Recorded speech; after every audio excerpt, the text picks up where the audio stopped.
6 months after first contact, the Galactic Council held a special meeting to discuss the human question. The Grand Chamber on Council Station Prime was filled with representatives from 47 member species. They had all gathered to hear Captain Zelthron's final report on Earth and its people. The captain stood at the central podium. His 3 eyes looked at the assembled delegates. Behind him, holographic displays showed images of Earth, cities, forests, oceans, storms, and humans, living their daily lives in an environment that made most of the council nervous just watching. Honored delegates, Zelthron began. 6 months ago, we discovered an impossibility, an inhabited Class 13 Deathworld. Today, I must report that our initial classification was incorrect. Whispers filled the chamber. Earth is not Class 13. Zelthron continued. After extensive analysis, we have reclassified it as Class 14, with strong arguments for Class 15. It is, without question, the most hostile inhabited world we have ever encountered. The whispers grew louder. Councillor Vreen, a diplomatic elder from one of the founding species, raised a tentacle for permission to speak. Captain, Class 14 worlds are theoretically survivable only with advanced technology. Class 15 worlds should support no complex life at all. How can humans not only survive but thrive on such a world? That is the heart of my report, Counselor, Zelthron replied. He gestured, and the displays changed to show human biological data, psychological profiles, and cultural analyses. Humans are not surviving despite their world. They are surviving because of their world. Earth forged them into something unprecedented. He spent the next hour explaining the findings. The biological adaptations were impressive. Strong immune systems, fast healing abilities, tolerance for toxic substances. The psychological adaptations were equally remarkable. Stress resilience, crisis management instincts, constant drive to innovate. The cultural adaptations showed cooperative survival strategies, disaster preparedness as a social norm, and most surprisingly, the ability to find joy in their hostile environment. They have recreational activities, Zelthron explained, that other species would classify as survival situations. They climb mountains for pleasure. They dive into hostile water environments for entertainment. They voluntarily expose themselves to extreme temperatures, dangerous wildlife, and physical challenges as leisure pursuits. The council listened with growing amazement. Ambassador Tylera joined Zelthron to present the psychological findings. She explained how what seemed like species-wide anxiety was actually well-adapted behavior. Science Officer Koresh detailed the biological impossibilities that humans made routine, from their oxygen breathing to their ability to coexist with aggressive microbes. Finally, after all the data had been presented, Councillor Vreen spoke again. Captain Zelthron, Ambassador Tylera, Science Officer Koresh, your findings are extraordinary, but they raise an urgent question. These humans, forged by a Class 15 world, adapted to constant danger and challenge. What happens when we invite them to join the Council? That is exactly what I wish to address, Zelthron said. With your permission, I have invited human representatives to speak before this body. The Council chamber fell silent. Then, with unanimous consent, the invitation was extended. Ambassador Susan Blake entered the chamber. Jake Morrison and Dr. Karen Price walked beside her. They wore formal diplomatic clothing, but Zelthron noticed they moved with that characteristic human alertness, aware and ready even in this supposedly safe environment. Honored Council, Susan began, her voice clear and confident. We thank you for this opportunity. We know our world is unusual by your standards. We know we are unusual, but we want you to understand something important. We are not dangerous. With respect, Ambassador Blake, Councillor Vreen said, everything we have learned suggests otherwise. Your species is adapted for aggression, survival, and dominance. You are apex predators from a world that breeds apex predators. We are adapted for survival, Susan corrected gently. There is a difference. Yes, we can be aggressive when threatened. Yes, we are persistent and resourceful, and difficult to stop when we are committed to something. But those same traits make us loyal allies, determined problem solvers, and passionate advocates for peace. Jake stepped forward. If I may, counselors, you are worried that because we evolved on a dangerous world, we are dangerous ourselves. But consider this. Every day, billions of humans cooperate with each other peacefully. We have built cities where millions live close together without constant violence. We have created art, music, literature, science. Yes, we have conflict. Yes, we have problems. but we have also developed complex ethics, laws, and cultures specifically designed to channel our aggressive instincts into constructive directions. Commander Morrison makes a crucial point, Karen added. Earth did not just make us tough. It made us cooperative. When everything is a threat, working together stops being optional. We learn to overcome our differences because survival demanded it. That is the real human story. Not that we conquered Earth alone, but that we did it together. Counselor Vreen considered this. You argue that your adaptive aggression is balanced by adaptive cooperation. More than balanced, Susan said. Driven by it. Our greatest achievements come when we work together. Our space program, our medical advances, our technological innovations, they are all products of collaboration across nations, cultures, and disciplines. The same environment that made us tough made us understand that we are stronger together. Another counselor, a methane-breathing Quellan, spoke through translation. What do you want from the council, humans? Why seek membership? Susan smiled. Because there is a whole galaxy out there, full of challenges we have never imagined, problems we have never faced, and species we have never met. Earth made us who we are, but it is not the limit of who we can become. We want to learn from you. We want to share what we know. We want to be part of something bigger than ourselves.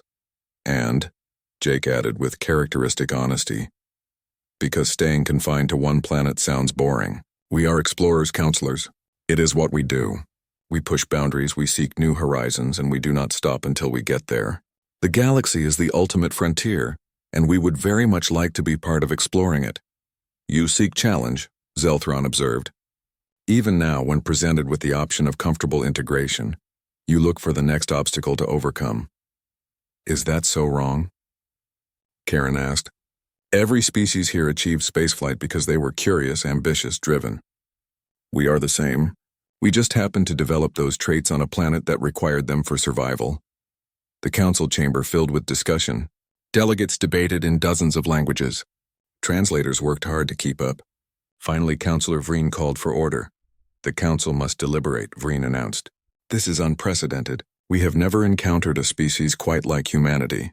Your application for council membership will require careful consideration. We understand, Susan said. Take whatever time you need. We are patient, mostly. That last word earned what might have been laughter from several delegates. As the human delegation prepared to leave, Zelthron approached them.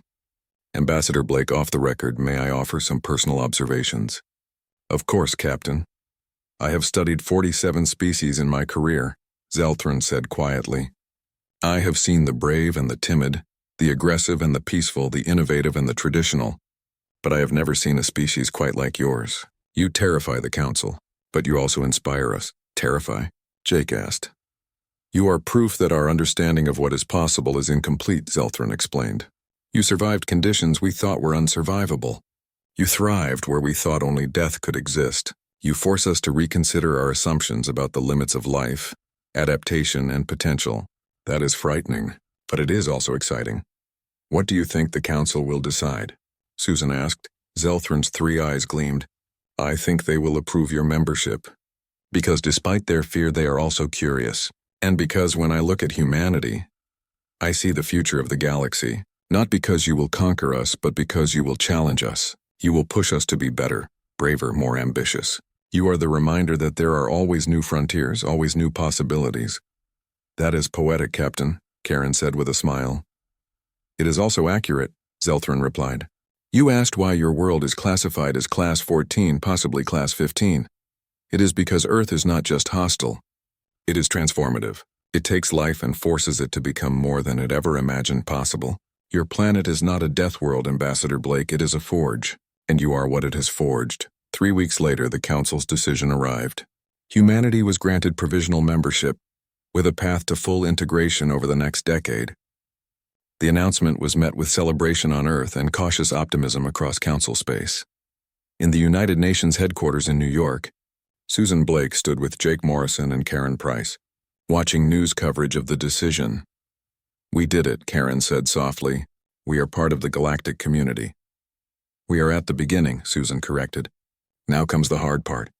Living up to their expectations. Proving we can contribute. Showing them that the species from the Class 15 world can be trusted. No pressure, Jake joked. Susan laughed.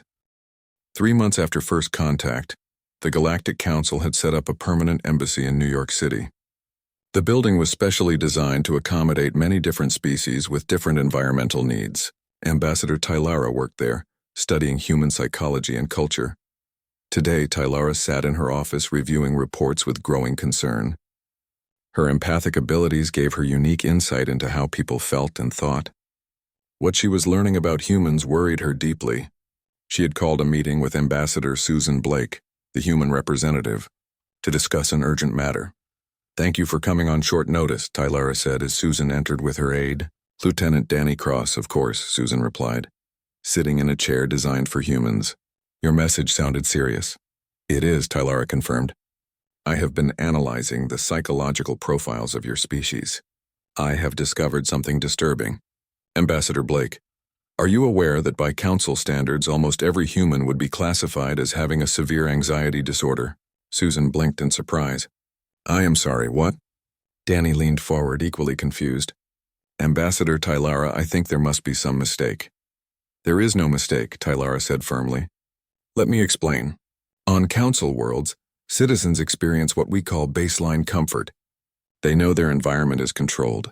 Their food is safe. Their future is predictable. They feel secure. This is normal, healthy psychology across dozens of species." "Okay," Susan said slowly. And humans do not have this," Tylara continued. "Your stress hormone levels are elevated compared to Council norms. Constantly. Not during emergencies or crises, but always. Your baseline includes chronic low-level stress that would require medical treatment on any Council world." Susan and Danny looked at each other. "I am still not seeing the problem," Susan admitted. Tylara's empathic organs extended slightly, showing agitation. "The problem is that you have normalized pathology. Your species lives in constant awareness of potential danger. You plan for disasters that may never happen. You prepare for worst-case scenarios as standard practice. This is not healthy. This is trauma response. Or," Danny said carefully, "it is adaptation. That is what concerns me," Tylara admitted. "I am beginning to suspect you are right.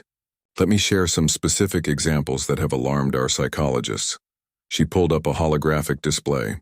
"We studied a random sample of 1,000 humans across various cultures. 93% reported that they regularly imagine potential disaster scenarios. 87% have emergency plans for natural disasters. 74% stockpile supplies just in case. 61% have some form of emergency training." "That seems responsible," Susan observed. "That seems paranoid," Tylara countered. "On a Council world, such behavior would indicate severe anxiety requiring treatment. Yet for humans it is considered wise, even admirable." Danny pulled out his phone. "Want to see something interesting? This is a standard emergency preparedness guide published by our government. It recommends every household maintain 3 days of food and water, first aid supplies, emergency communication devices, and evacuation plans. You see?" Tylara gestured at the phone. "Your governments encourage this behavior. You train children in disaster drills.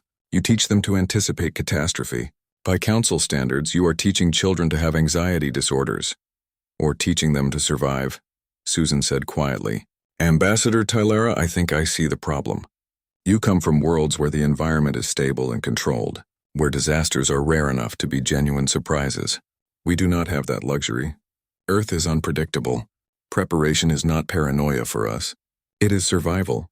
But the psychological cost," Tylara insisted. "The constant stress, the perpetual vigilance. Does it not exhaust you?" Susan considered this carefully. "Can I share something personal?" "Please." "When I was 7 years old, my family's home was hit by a tornado. We survived because my parents had a plan, a shelter, and supplies ready.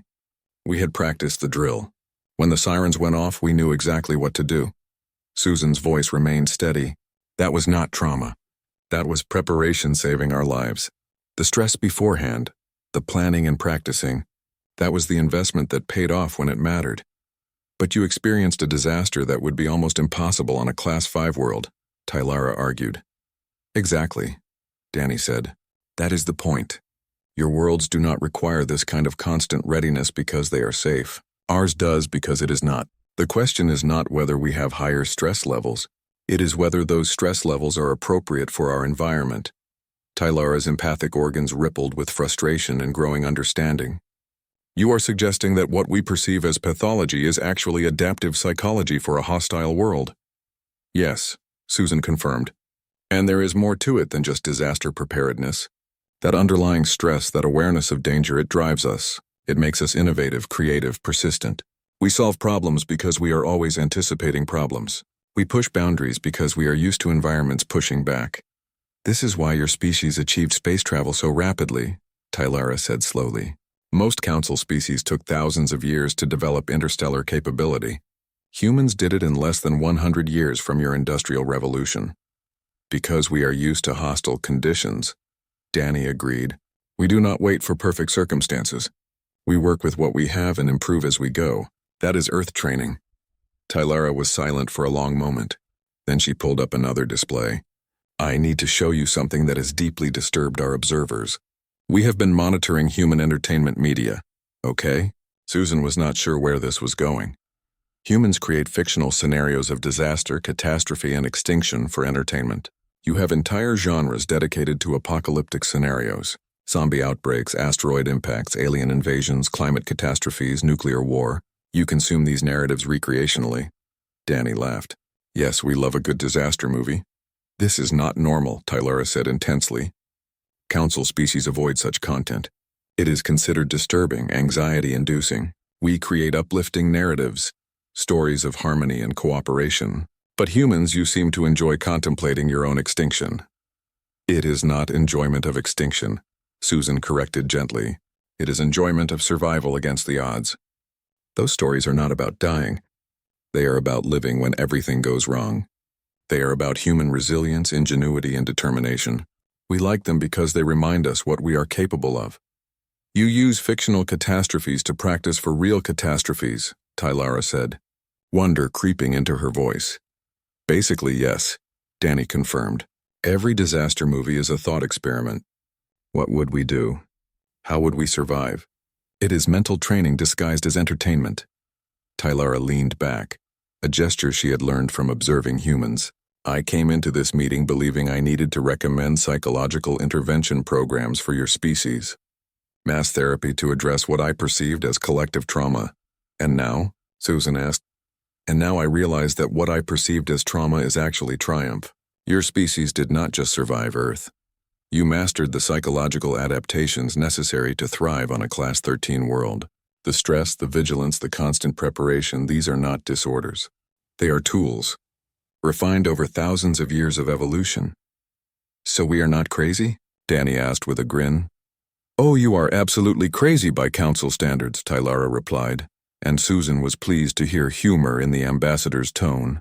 But your particular form of madness appears to be highly functional, perhaps even necessary. There is something else you should know, Susan said. That stress, that drive, it also pushes us toward cooperation. When everything is a potential threat, working together stops being optional. It becomes essential. Our greatest achievements, our greatest moments of compassion and heroism, they often come during crisis. Adversity breeds unity, Tylara murmured. Another adaptation. Exactly, Susan confirmed. Look, I'm not saying Earth's challenges have not left scars. We have real trauma, real mental health issues that need addressing. But the baseline readiness you are identifying is not one of them. It is just what it takes to be human on Earth. Tylara's empathic organs rippled in acceptance. I will need to completely revise my reports to the Council. This changes our understanding of human psychology fundamentally. You are not a traumatized species in need of rescue from your world. You are a precisely adapted species shaped by your world into something unique. Does that mean you are upgrading Earth's classification again? Danny asked. Possibly, Tylara admitted. But more importantly, we are creating a new designation for humanity itself. We are calling it an apex adaptation species. You are not just survivors of a death world. You are products of one with all the psychological and physical adaptations that implies. I will take it, Susan said with a smile. Ambassador Blake, I must ask, Tylara said seriously. Knowing what you now know about how different Earth is from other worlds, how dangerous and stressful, would you choose to live anywhere else if you could? Susan did not hesitate. Not a chance. Earth made us who we are. The challenge, the danger, the unpredictability, it is in our blood. Take a human off Earth? Put them on one of your peaceful Class 1 worlds and 2 weeks after the first meeting, the aliens wanted to learn more about how humans lived on Earth. Dr. Karen Price organized a demonstration at a wilderness survival training facility in Montana. The aliens had asked to see human adaptation to hostile environments. Karen had to hide her smile. The aliens had no idea that humans did this for fun. The group met at the training facility. Captain Zelthran was there, along with Science Officer Koresh and a new visitor, military observer Drax. Drax was a large reptilian creature covered in heavy armor. His species came from a high-gravity world, so he thought he was tough. Jake Morrison and Amy Foster represented the military. Karen brought along Cole Henderson, a survival instructor who had taught soldiers for decades. "Welcome to basic wilderness survival training," Cole said confidently. "Today we will show you standard human procedures for living in uncontrolled outdoor environments." Drax rumbled through his translator. "We are prepared. Our equipment includes emergency life support, backup power systems, and rescue protocols." Cole raised an eyebrow. "This is a 48-hour exercise. You will not need rescue." "You misunderstand," Zelthron said. "These are our safety requirements for any Class 13 surface operation. The protocols cannot be negotiated." "Fair enough," Cole shrugged. "Let us start with shelter building." He led the group into the forest. Within minutes, the aliens' instruments started beeping with warnings. Karen watched Koresh's translator work hard as the science officer expressed his concern. Temperature varies by 15 degrees between sun and shade. Humidity at 65%, supporting massive bacteria growth. Ultraviolet radiation at dangerous levels. Multiple allergy-causing plants within 3 meters. Insect activity detected. Recommendation: immediate withdrawal to controlled environment. Or, Cole said, kneeling beside a fallen tree, "we acknowledge that this is just a regular forest on a Tuesday afternoon." He began gathering branches, showing the aliens how to build a basic shelter using natural materials. Amy crouched beside him, helping weave smaller branches together. "We teach this to children at summer camp," she mentioned casually. "You train young humans in survival techniques on a Class 13 world?" Drax's translator carried tones of disbelief. "Sure," Amy replied. "Teaching them young means they are comfortable outdoors. My daughter's scout group just did a weekend camping trip in weather colder than this. Your offspring voluntarily exposed themselves to hostile conditions for fun?" Koresh's entire body rippled with agitation. Jake, who was building his own shelter nearby, looked up. "You do not have camping?" "Commander Morrison, most species only go to hostile environments with extensive life support and emergency systems. The idea of choosing to spend time in such conditions, especially with children present, is," Zeltron paused, searching for words, "unprecedented." "Wait until you see the next part," Cole said with a grin. The instructor led them to a stream. The water ran cold and clear over smooth rocks. Trees surrounded it. To Karen, it looked beautiful. The aliens' instruments went crazy. "Water analysis detecting bacterial concentration at dangerous levels," Koresh reported. "Multiple parasitic organisms present. Drinking this would result in severe illness for council species." Cole knelt beside the stream, cupped his hands, and drank directly from it. The alien stepped back in shock.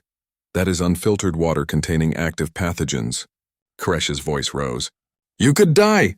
"Nah," Cole said, wiping his mouth. "Might get an upset stomach if I am unlucky, but probably not even that. Humans have been drinking from streams for thousands of years. Our gut bacteria handle most of the bad stuff. Your internal bacteria can neutralize waterborne pathogens?" Drax leaned forward with intense interest. "To some degree," Karen explained. "We evolved with Earth's bacterial life. Our immune systems and helpful bacteria provide strong protection. It is not perfect, and we do have water purification technology. But yes, humans can drink water that would hospitalize most of your species." "Remarkable," Zelthran murmured. "And terrifying." The afternoon continued with more demonstrations. Cole showed them how to identify edible plants versus poisonous ones. He explained that humans regularly ate things that were technically poisonous, but manageable in small amounts. He demonstrated starting fire without technology, explaining that controlled fire was one of humanity's oldest survival tools. "You control exothermic oxidation reactions for warmth and cooking." Koresh seemed torn between scientific fascination and horror. "Fire is an industrial hazard on most worlds. You carry it in your hands?" "It is called a torch," Amy said, holding up a burning branch. Or a campfire. Great for cooking, staying warm, and keeping predators away. Predators, Drax repeated. You mean the large carnivorous animals your planet supports? Bears, wolves, mountain lions, Cole listed. They are around. Usually they avoid humans, but it is good to be prepared. You coexist with large predators that could kill you? Drax's tone suggested this was too much. On my world, when predators threaten population centers, they are eliminated. You simply live among them?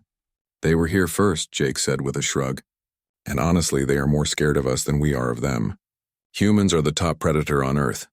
Everything else knows it. That statement hung in the air for a long moment. Commander Morrison, Zelthron said carefully, are you saying that your species is the dominant predator on this Class 13 world? Well, yes, Jake replied, looking confused. I mean, we are not the biggest or the strongest, but we are the smartest and we work together. Plus, we have tools and weapons. Nothing on Earth is really a threat to an armed, organized group of humans. Koresh's translator made static sounds before recovering. Let me understand this correctly. You are not merely surviving on this death world. You have conquered it. You are the dominant life form on a planet that should be uninhabitable. When you put it that way, Amy said slowly. I guess so. Cole decided to add one more demonstration. He pulled out a small knife and made a shallow cut on his forearm. Blood appeared before he applied pressure with a clean cloth. The alien's instruments went wild again. Your blood is exposed to atmosphere, Koresh exclaimed. The contamination risk is manageable, Karen interrupted, pulling out a basic first aid kit. Watch this. She cleaned the wound, applied medicine, and covered it with a bandage. In a few days, this will heal completely. The human body is very good at repair. We can recover from injuries that would be fatal to many species. You have redundant healing factors built into your biology, Drax observed. Your world forced you to evolve aggressive regenerative capabilities. Our world made us tough, Cole said simply. Had to be to survive. But here is the thing you need to understand. He looked at each of the aliens. We do not just survive Earth, we love it. This planet made us who we are. Yes, it is dangerous and difficult, and it will kill you if you are careless. But it is also beautiful and diverse and endlessly interesting. We would not want to live anywhere else. Zelthron was quiet for a long moment. I am beginning to understand why the Council must reconsider your world's classification. You are not victims of a hostile environment. You are products of it. Earth did not merely allow your evolution. It forged you into something unprecedented. Class 14? Karen asked. Possibly Class 15, Zelthron admitted. But more importantly, we must create an entirely new category. Not for the world itself, but for its inhabitants. You are what we might call a Class 1 species from a Class 15 world. This should be impossible. Yet here you stand, teaching us survival techniques on a planet we can barely endure with full life support. Jake grinned. Wait until you see what we do for fun in winter. There is this thing called skiing that I think will really surprise you. Koresh's body rippled, and what humans had learned was similar to a groan. I am not sure my stress responses can handle more revelations about human recreational activities. But Karen noticed that despite the complaining, all three aliens were taking extensive notes. Whatever fear or shock they felt was being overcome by scientific curiosity. Perhaps, she thought, that was something humans and the Galactic Council had in common. As the sun began to set, Cole built a campfire. The aliens watched from a safe distance as the flames grew. The fire provided warmth and light. Cole prepared food over the flames, cooking meat and vegetables. You regularly consume burned organic matter? Koresh asked. We call it cooked food, Amy explained. It tastes better and kills harmful bacteria. Cooking is one of the things that helped our species develop. Cooked food is easier to digest and provides more energy. The aliens watched in fascination as the humans ate their meal around the fire, laughing and telling stories. It was such a normal human activity, yet to the aliens it represented something profound. These beings had not just adapted to their deadly world, they had made it their home in every sense. They found joy in its challenges and beauty in its dangers. I think, Zelthron said quietly to his companions, we have severely underestimated what it means to be human. This is not just survival. This is mastery combined with appreciation. They do not conquer their world with hatred. They embrace it with love. Drax nodded slowly. And that makes them far more formidable than we imagined. 3 days after first contact, the aliens came to Earth. A special meeting room was built in Geneva, Switzerland. The room had different sections for different types of air and temperature. The aliens needed this because Earth's normal air would hurt them. Captain Zeltron represented the Galactic Council.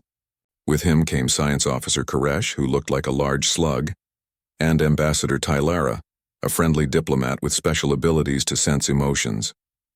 On the human side sat Secretary General Patricia Holmes, Dr. Marcus Webb, Scientist Dr. Karen Price, and Lieutenant Commander Jake Morrison. "Let us be clear from the start," Zeltron said through a translation device.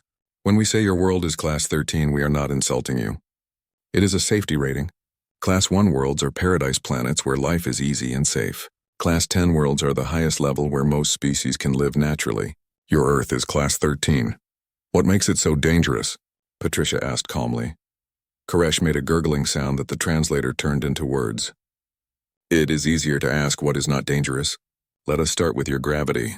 At 1.4 times what we consider normal, it would crush my body. I would collapse under my own weight on your surface." Jake tried not to smile. "We think it feels pretty comfortable." "Yes, this is the mystery," Koresh continued. "Your air contains 21% reactive oxygen. This is a corrosive element. Most council species breathe inert gases like nitrogen and argon. Oxygen is used in factories and industrial work, not for breathing. Yet you breathe it all the time, and your cells have learned to use its destructive power for energy." Dr. Karen Price leaned forward with interest. "What do your species breathe?" "Nitrogen, argon, and some noble gases," Tylara answered. "Safe, stable elements. Your oxygen air would burn our tissues in minutes. It is like a slow fire consuming your world. Your weather," Zelthran added, showing holographic images, "is classified as chaotic extreme. These hurricanes you experience have more energy than our capital city's entire power supply. These tornadoes create wind speeds that would tear our ships apart. And you just build houses and wait for them to pass?" Patricia nodded. "We have warning systems, building codes, emergency plans. You have made disaster normal," Koresh said with what might have been awe. "A Class 7 world might have one such storm per year. Your world creates dozens at the same time, constantly. By our standards, your planet is always in a state of emergency." "What about the living things?" Dr. Karen asked. Koresh's body rippled in a way that showed he was upset. "Your bacteria are hyper-aggressive. We studied your history records. Diseases that killed millions of your people would end all life on most worlds, yet you developed immunity and kept going. Your bacteria evolve terrifyingly fast.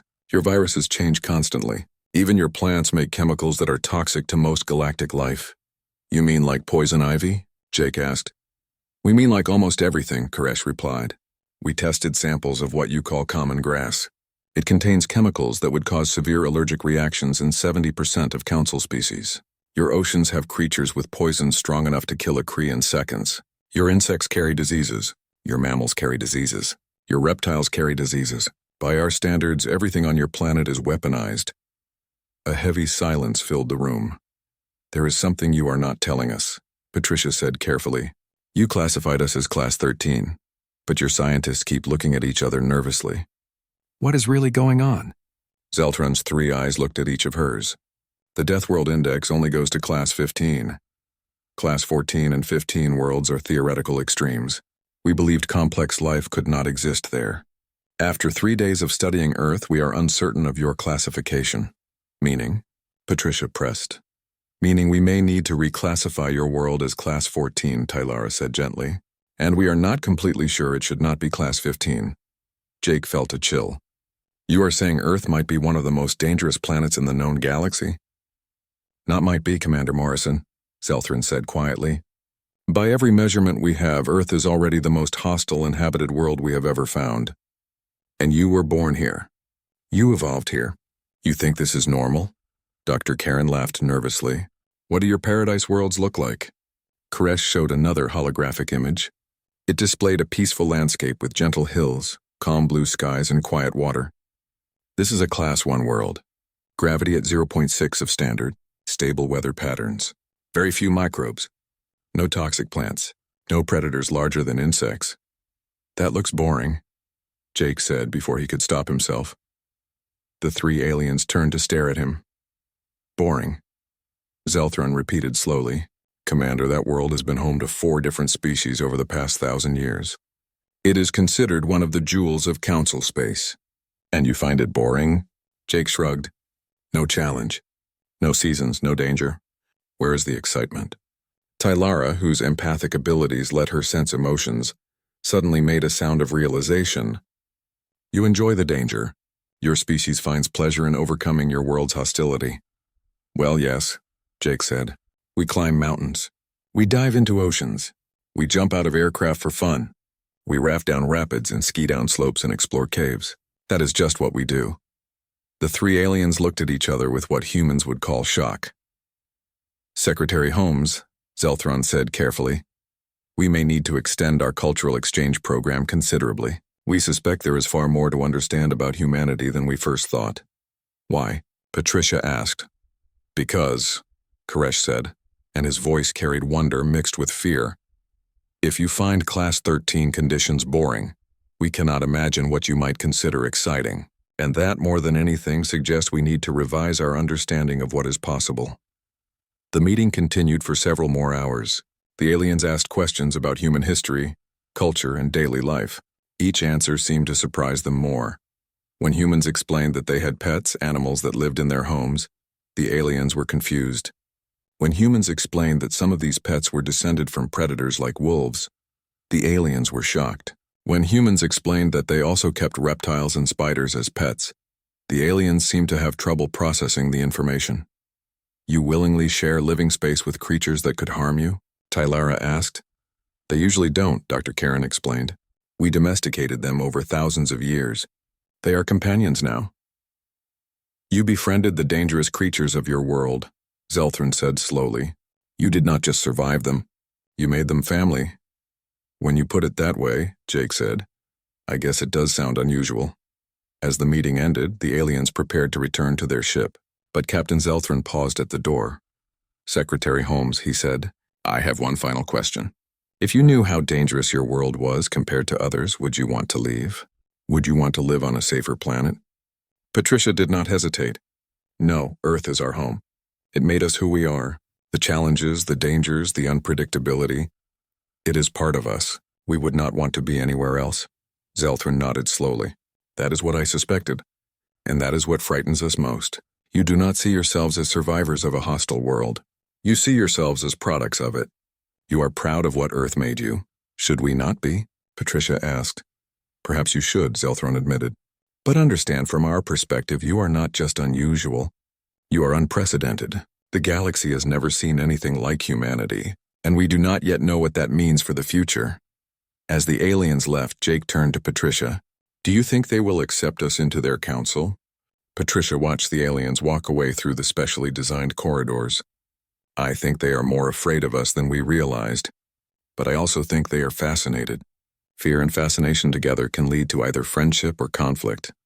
Which do you think it will be? Dr. Karen asked. That, Patricia said thoughtfully, depends on what we do next. We need to show them that being tough does not mean being dangerous. That surviving a Class 13 world taught us cooperation, not just competition. Jake nodded. No pressure, right? Patricia smiled. Please, we are humans. Pressure is what we do best. The alien ship called Harmonious Venture had been traveling through space for 3 years. Captain Zelthron stood on the bridge watching the stars pass by. He was a Kree, a species that had been exploring the galaxy for 12,000 years. His people knew almost everything about space travel. But today, something unusual appeared on their screens. Captain, we found something strange, said Prin, the navigation officer. Her crystal-like body reflected the lights of the bridge. There is a planet ahead. It is sending out radio signals. Zelthron's 3 eyes opened wide. This was interesting. Show me the data, he said. Prin touched her controls.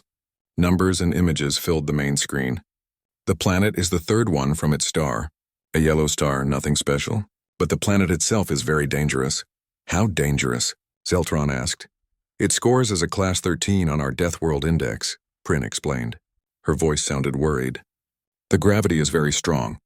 The weather is violent and unpredictable. The air contains reactive oxygen, which is toxic to most species. There are dangerous microbes everywhere. By all our rules, this planet should have no intelligent life. Zelthron stared at the screen. In 500 years of council history, No Class 13 world had ever produced smart beings who could build technology. It should be impossible. The planet was too harsh, too deadly. "Are you sure about the classification?" he asked. "I checked it 3 times, Captain," Prin said. "The surface gravity is 1.4 times what we consider normal.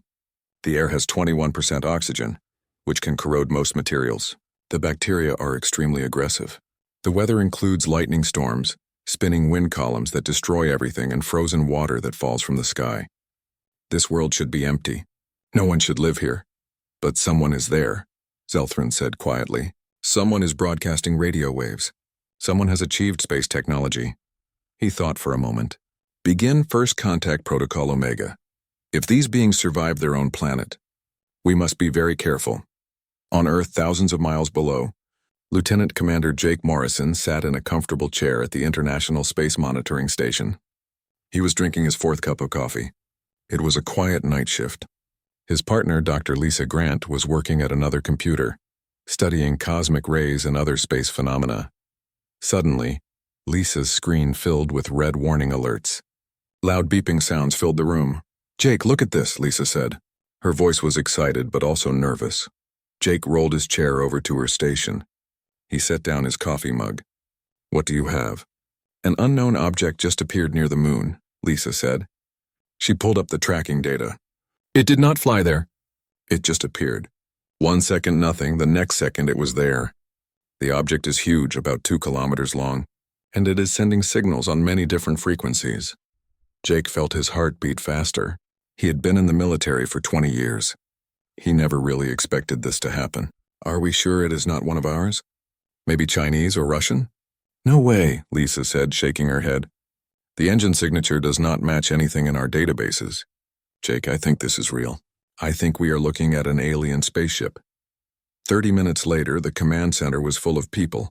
Admiral Henry Cole arrived by helicopter. His face was serious as he looked at the displays. Scientists, language experts, and specialists crowded around the computers. Everyone was talking in low, urgent voices. "They are trying to communicate," said Lieutenant Amy Foster from the signals desk. "They keep repeating patterns on many frequencies. It is definitely on purpose." "Can we answer them?" Admiral Cole asked. "Working on it, sir," said Dr. Marcus Webb, the chief communications officer. "I am sending basic math sequences. That should show we are intelligent." The alien ship answered in seconds. Lights danced across the screens. The aliens were responding. Over the next few hours, with help from computer programs, humans and aliens began to understand each other. It was slow, but it was working. The first real message came through the translation system. It was simple but amazing. "Greetings from the Galactic Council. We come in peace. We did not know your world had intelligent life. Your planet is classified as extremely dangerous. How do you survive?" Jake and Lisa looked at each other. Lisa laughed, but she sounded nervous. "How do we survive? What kind of question is that?" "I think," Jake said slowly, "we are about to learn something very interesting about how aliens see us." Admiral Cole authorized a response. The communications team typed carefully. "We are humanity of planet Earth. We have always lived here."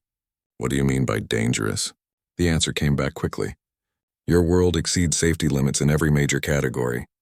By Council standards, it should be empty of life. You should not exist. We must understand how this is possible." The room went silent. Everyone stared at the screens. The alien ship was still there, hovering near the moon, waiting for an answer.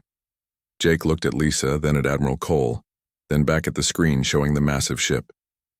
"I guess we are tougher than we thought," he said quietly. Admiral Cole nodded. His face was grim but also showed a little pride. "Get me the president on the phone, and someone needs to find out exactly what a Class 13 Deathworld means. I have a feeling this information is going to be very important." Over the next 2 days, more messages went back and forth. The aliens seemed shocked that humans existed. They kept asking questions about Earth's environment. How did humans handle the gravity? How did they breathe the toxic air? How did they survive the violent weather? Humans began to realize something incredible. What they thought was normal, the aliens thought was impossible. Earth was not just another planet. According to the Galactic Council, Earth was one of the most dangerous places in the known universe. And humans had been living here all along, thinking it was perfectly ordinary. Captain Zelthran stood on his bridge. reading the reports from Earth. His three eyes moved across the data again and again. The more he learned, the more amazed he became. These humans were not just surviving a deadly world, they were thriving on it. They had built cities, created art, developed science, and reached for the stars, all on a planet that should have killed them long ago. Prin, Zelthron said to his navigation officer, "Send a message to Council headquarters.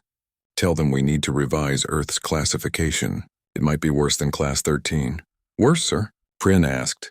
Much worse, Zelthron confirmed. And tell them something else. Tell them we may have just discovered the toughest species in the galaxy, and they do not even know it yet." The message was sent. Soon, the entire Galactic Council would know about Earth and its remarkable inhabitants. First contact had been made. Nothing would ever be the same again, for humanity or for the galaxy.